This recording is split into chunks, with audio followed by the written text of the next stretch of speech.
and thank you for joining me. I'm Abby Ray with NewsDesk. Today, we'll be talking about our final Black History stories, our podcast and radio stations at KWU, sports, and more. First up, this week marks the end of Black History Month celebrations at KWU. A movie night, potluck dinner, guest speakers, and even a fashion show were all hosted on campus as part of KW's recognition of the impact of Black culture. We asked our own student media productions manager, Paul Green, about how faculty and staff can be involved in current and future celebrations of the month by recognizing the important contributions made by Black Americans in every walk of life. There's an element of Black history that's involved with that discipline. It just probably hasn't been discussed in that context. In medicine, in all realms of science, in media, in English, in literature, in social studies. All of those things have elements of Black history in them, and I think the most effective way to get word out about Black History Month is for teachers to tell their students about it and speak out about it. Then you can bring up the fact that Kansas Wesleyan is actually having events that help support Black History Month. As a member of Multicultural Student Union, as well as being vice president, I hope that students have enjoyed the events that we have put on, and hopefully that we can keep this momentum going into next year and make sure that we can come up with even better events in the future. That was our very own Tyler Goodwin wrapping up that report. Getting the word out about events like those held for Black History Month is just as important as the events themselves, and KWU now has a new tool to not only help inform the community about these events, but also extend their reach and impact. The new podcasting studio in Sam's Hall of Fine Arts just opened for production this semester, allowing communications majors and any student on campus the ability to create a professional-sounding podcast. Keep checking in with NewsDesk, and we'll be promoting those new programs and telling you just how you can listen and download them to your own device. In addition to podcasting, did you know that we actually have a radio station on campus too? KKWU is the Coyotes' online streaming radio station that has been operating continuously for more than a decade.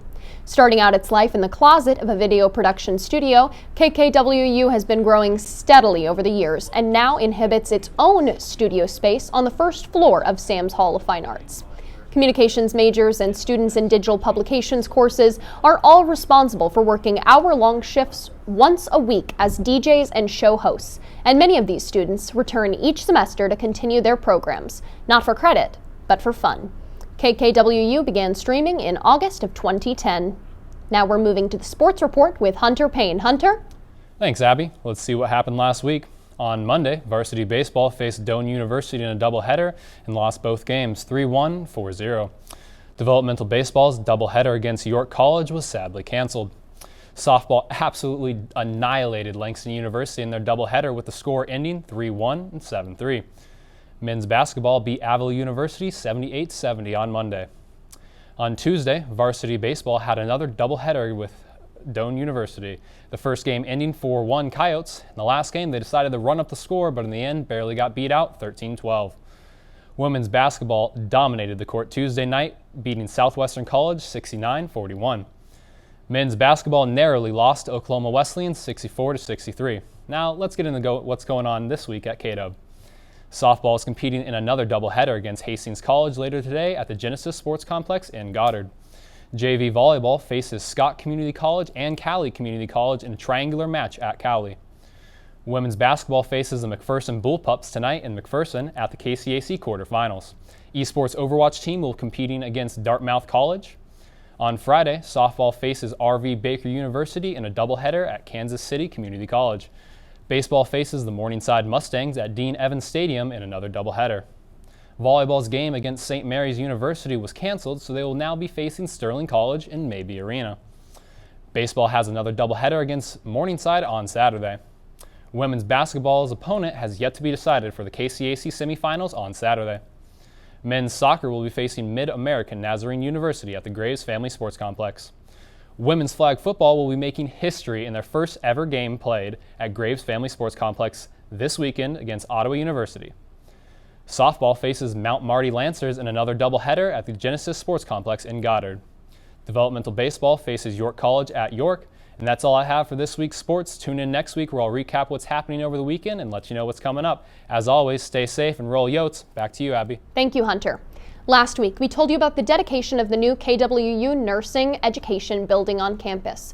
We took our cameras inside for a look around the $5 million facility, which formerly renovated the offices of Salina Dr. Boo Hodges. Classes began in the building in January, and the facility has been named as the Center of Excellence by Letterall, the makers of nursing simulation equipment.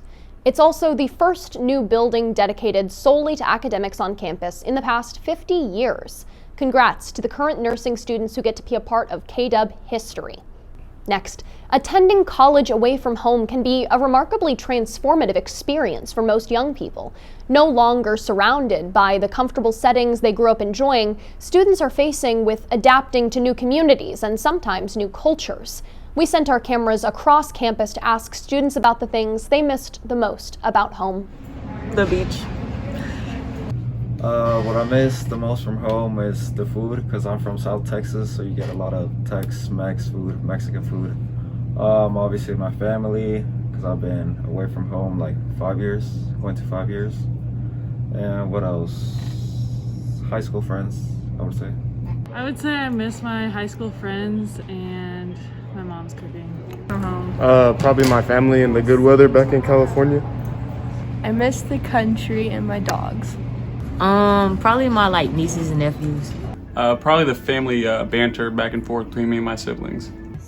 My mom's cooking. I miss my dog. I miss my mom's dog. I miss my brother's dog, and I miss my dad's dog. I'd say the weather, because I'm not really used to the cold, and my family the most, to be honest. 55% of students attending Kansas Wesleyan come from out of state. That's all we have for you today, folks. Next week, we will have an update on King's quest for finding Polynesian students on campus. Thank you for tuning into NewsDesk. And if you're interested in any additional information, look to our KWU Student Media website and app. Have a wonderful week. I'm Abby Ray.